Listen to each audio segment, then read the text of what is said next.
afartaa waddan ee calamadooda hortayda ka muuqdaan waa Vietnam, Afghanistan, Yemen iyo Eritrea. afartuba waxay daliil cad u yihiin hadalkii Sheekh Mustafa Xaaji Ismaaciil Haaruun ee ahaa adduunyada ninka gumaysiga aqbala uunbaa la qabsadaa ama la gumaystaa, laakiin ninka diiday inuu isdhiibo ee u diyaar garooba inuu ama si sharaf loo dhinto ama guul sharaf la guulaysto lagama yaabo adduunka oo dhan haddii isku yimaado inuu dagaal kaga adkaado ama guul laga gaadho. waxaana tusaale kugu soo qaadanaya afartan dal ee hortayda ka muuqda. aan Vietnam ku horeeye 1 November 1955 Maraykanku oo hogaaminaya wadamada Australia, New Zealand, South Korea, Thailand, Philippines iyo wadamo kale oo awood leh ayaa waxay duulaan ku qaadeen dagaal toosana la galeen Vietnam waqooyi, laakiin marnaba Vietnam ma ogolaanin inay isdhiibto oo ay aqbasho gardarrada iyo duulaanka qaladka ee lagu soo qaaday.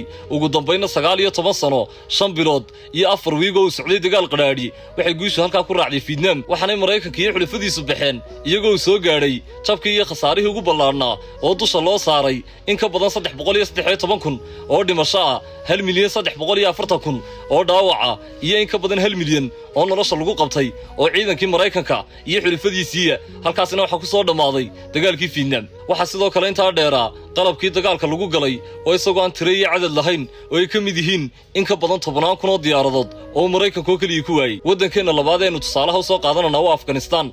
7 Oktoobar 2001 Maraykanku hogaaminaya wadamada Germany, Ingiriiska, Italy, New Zealand, Iran, Canada iyo wadamo kale oo badan ayaa waxay duulaan lixaad ku qaadeen Afghanistan, laakiin marnaba reer Afghanistan ma ogolaanin inay isdhiibaan oo ay gumaysiga iyo gardarrada aqbalaan. ugu dambeynna 19 sano 10 bilood iyo 3 wiigood dagaal qaraadha waxa lagu qasbay Maraykanka iyo xulafadiisu inay niqaam kaga baxaan oo iyagoo niqaamkii dumarka xidhan ay kala dhuuntaan oo ay Afghanistan sidaa kaga cararaan iyagoo soo gaadhay khasaare aad u ballaarani. wadanka saddexaad ee tusaalaha soo qaadanana waa Yemen. Yemen waxa ku duulay Sacuudiga iyo dhowr dal oo kale oo hogaaminayay, waliba iyagoo caawimo ka helaya Maraykanka iyo quwadaha NATO, laakiin marnaba reer Yemen ma aqbalin inay isdhiibaan. ugu dambeynna waxay ku kalifeen Sacuudiga iyo Imaaraadka oo aan labadii hor ka cayay weerarku inay nabadda ka baryaan Xuutiyiinta Yemen oo ay ku yiraahdaan mar dambe idinku soo duuri mayno ee idinku nabadgeliya, taas oo keentay in Sacuudiga iyo Imaaraadku labaduba maanta dibadda ka yihiin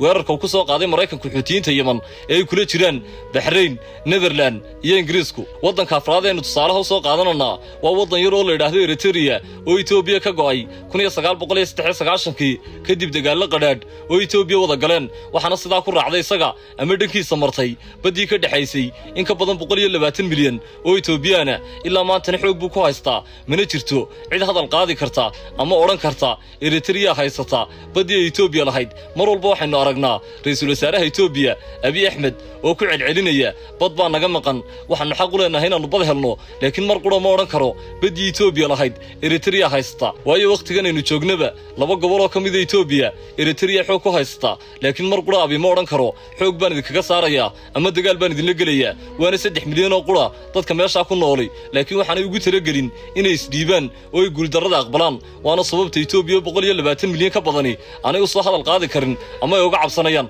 dilicda sheekada iyo micnaheedu ka faa'iidana wuxuu yahay ninka gumaysiga aqbala unba caalamka la gumaystaa, laakiin inuu talagalay inuu ama si sharaf loo dhinto ama si sharaf loo noolaado lagama yaabo. adduunka oo dhan hadduu isku tago hubku doonana uu soo qaato inuu ka adkaado ama uu guul ka gaadho.